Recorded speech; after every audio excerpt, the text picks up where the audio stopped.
About 400,000 people in Illinois suffer from gambling addiction. To raise awareness of this growing problem, Are You Really Winning has teamed up with the Chicago White Sox and Chicago Fire. If you're at a game, be sure to look at the arena's ring lights. Yeah, Executive Director of Way Back In, Anita Pender, joins us to share some upcoming events that you can get involved with this month. Thank you for coming in. How exactly what is the partnership with the White Sox and the Cubs? What does that look like?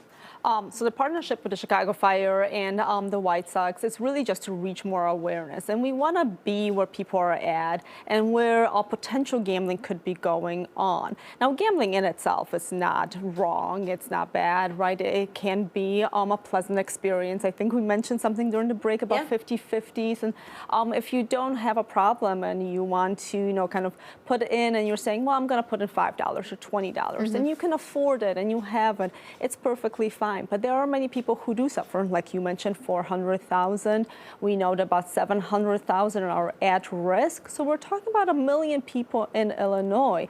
And even simple things that we find benign, such as a 50-50, raffles, a bingo, can lead in or be a problem for someone with a gambling use disorder. So we want to make sure that information is available everywhere, up to and including where a lot of people gather. And so the White Sox and the Chicago Fire have been just so instrumental in making sure that it's available on their website, it's available in stadium, and so when you're there, you're watching a game, you see it like, oh, here it is. If I need help, it is available. Because I imagine, for most folks, this starts as a raffle, a lottery ticket, not necessarily like thinking of somebody sitting in a casino for hours on end, and then it kind of gets out of hand. Is that right? That is very true, right? Majority of things don't start off like right. And you don't usually scratch off one raffle, right? Or put in one little thing and you're like, oh, it's a problem. But majority of diseases start like that. And it is an illness. And like most illnesses, it kind of progresses and it's a gradual progression. And then it becomes to a point where like, it's unmanageable.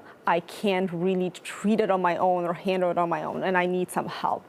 And sometimes it's just getting to be aware of what the signs and symptoms are, right? You might be wondering, is my loved one having a problem? Do I have a problem? And therefore the website, as well as the 1-800-GAMBLER, will walk you through that. There's screeners, there's help available. There's also help available for families, because sometimes the loved one might not be ready for it, but you need help and you need resources. And I think people think, as Amy mentioned, oh, you have to be in a casino or you need to be at a somewhere where you're like gambling, because now we have the slot machines that are outside.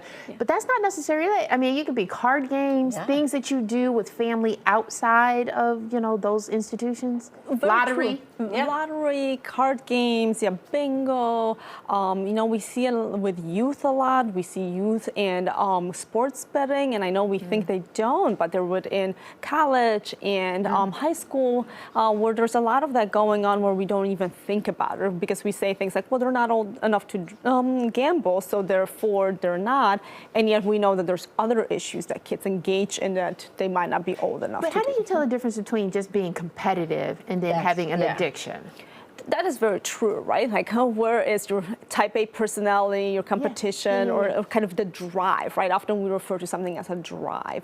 And it really becomes when you can start seeing other aspects of your life falling apart.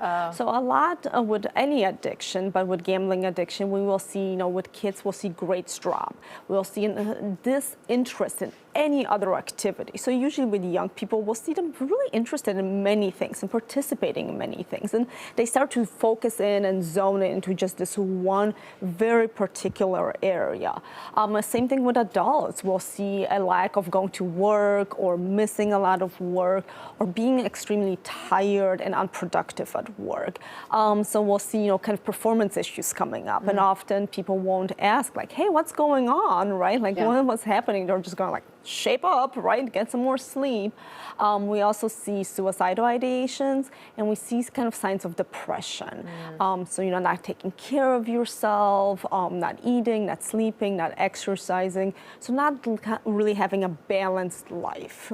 I imagine it's getting more prevalent in younger people too, because with, the phones, you can do all this online stuff. Is there, even if they don't have access to money all the time, I imagine even some of the stuff they're doing online could start initiating those tendencies. Yeah, that is very true. We have seen that sometimes it's not just money, but you can play to win things, Yeah. and so a lot of that kind of mimics that behavior within the brain. So parents should be aware. Parents should kind of screen. And again, it's not that eliminate all Right. video games, never let them play. It's more of what are we doing to see what's going on, and are they living still a healthy lifestyle? Right? Is there a few video games, but still eating, going to school, and exercising? And so really making sure that you're getting what you need out of life.